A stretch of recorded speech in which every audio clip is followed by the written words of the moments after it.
Erika, what a week it's been for you then, eh? Congratulations on all your achievements. Oh, thanks so much. Busy, busy, busy. So tell us about last night where you won the 800. Yeah, so I kind of did an 800 buck first time in a while, and it went pretty well, just a smidge over the New Zealand record, but well under world qualifying time, so that was pretty awesome. Mm-hmm. What's your favourite event right at the moment?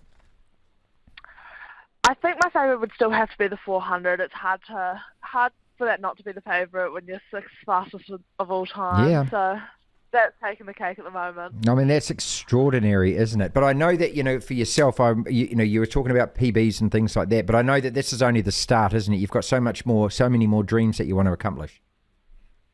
100%. I mean, Paris has always been the goal for me. So, all these little progressions are just stepping stones towards that end goal. Why swimming? Why'd you choose swimming? Because I'm not very coordinated. Great. On land, I'm the most accident-prone human you'll ever meet. But it seems to disappear a little bit in the water. So that, I guess, is kind of a draw. Okay, that's brilliant. And look, to win, 100 and 200 and 400 and 800, is there a point where you start to think, okay, all of the other events may start taxing the one that I really want to win at? Absolutely, but I think they complement each other so nicely. The one falls into the two nicely, and then the two helps my four and my eight along. So being able to do them all is so beneficial that it almost outweighs the taxation that it might have. Oh, from Dunedin, you're talking about twos and 400s. I mean, we know who got 2 gold medals out of there. A young man who was just, 21, I think, at the time. He won a silver in the butterfly when he was 17. So, Daniel, when you grew up, what did you know about him? Were you just told stories about it? Was that any kind of influence on you? I guess we kind of had, the tales of Duncan Lang and Daniel Loader flying around the pool. They were commonly used names. It's hard for it not to be when we swim in their pool. So, it's really inspiring getting to, look up to them, and, they're a big factor in the little city that we live in. Erika Fairweather is with us, who just stunned us with a time that is the sixth fastest of all time. Just talk us briefly through what you have to go through on a daily basis or a weekly basis to train, the amount of time you spend doing it, the time you get up in the morning, how tired you are, all of that. Yeah, so my day-to-day life is pretty busy. It starts pretty early at 4:30 a.m., and then we'll finish training by 5 at the night, so it's not too bad, but each day we'll probably have 2 or 3 sessions, whether that be in the pool or the swim or just some prehab kind of exercises. And during that I also study, so I've got to factor that into my day as well. So it gets pretty chaotic sometimes, but it's nice to have lots of different things going on. My youngest is at Otago doing law. What are you doing? I'm studying environmental science. Okay. And how many years is that going to take? So I'm currently doing it part-time and through Massey, so through the distance learning program. Yep. So it'll probably take me 4.5 years, I think. Do you have enough support? Do you have enough people around you? Do you have enough of everything to be able to get to where you want to get to? 100%. I think the facilities that we have and the resources that have become available to us through the success of the swimming that we've all been doing lately, it's a game changer. And some people think that being in the deep south means you're far away from everything, but we've started to create a hub down there which is really influencing the way swimming's going in New Zealand.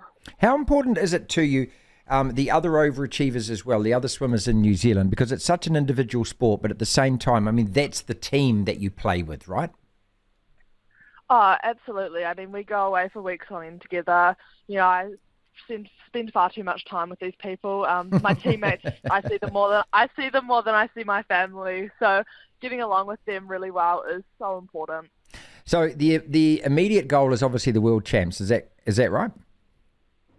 Yep. So we're heading off in July to Fukuoka. So that'll be exciting. And how many events are you going to take part in there?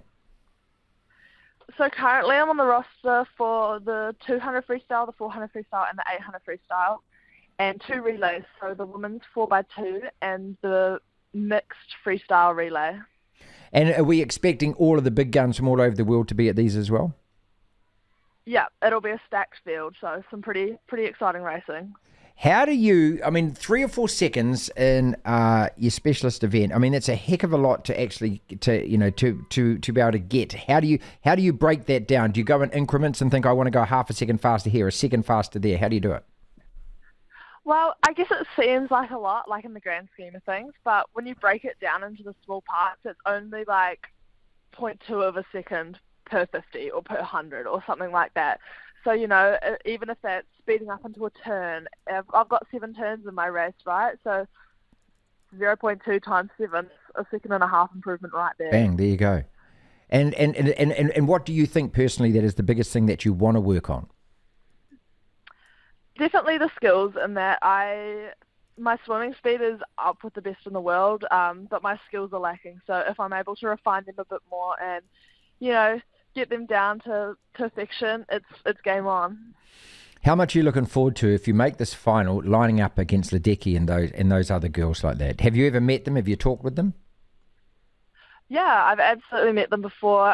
We've been swimming in races for the last couple years. I think I've kind of gone in as a rookie or an underdog, flying under the radar a little bit.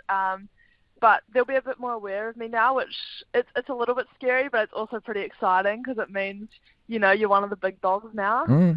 So, yeah, it's a bit different from New Zealand. So to be able to race them will hopefully, produce faster racing from everyone. Do you love the competition? Do you get nervous at all, or do you just love it? There's always nerves with racing. I think nerves aren't a bad thing for me anyway. I think they show that it means a lot to you and that you really want to do well. So they are there, but it's a race at the end of the day. The distance stays the same. The fall's going to be 50 metres long. Not too much changes. All right then. So after a big week like this, what happens now? Do you actually get Easter off, or are you back in the pool tomorrow? How does it go? I had a swim this morning. Our whole X-Flex team did, so that was pretty nice. We were just having a fun time, enjoying each other's company, and doing a little bit of a recovery session. And then I've got the rest of Easter off, and I'll be back on Tuesday. Congratulations, as I said right at the start. And what does it feel like for all of a sudden to have all this attention around you? Is it more than you've had ever? It is some of the more attention I've ever had. It's cool. I love that I'm being recognised for all the effort that I put in. But yeah, it's also a little bit strange. Yeah, I bet. Yeah, I mean, it's something that I would say might take a little bit of getting used to. I hope it's not a distraction. That's the point I was trying to make. No, absolutely not. If it's timed right, there's nothing wrong with it. Yeah, well, swim as fast as you possibly can. Congratulations. We're really forward to you representing our country. Awesome. Thank you so much for having me.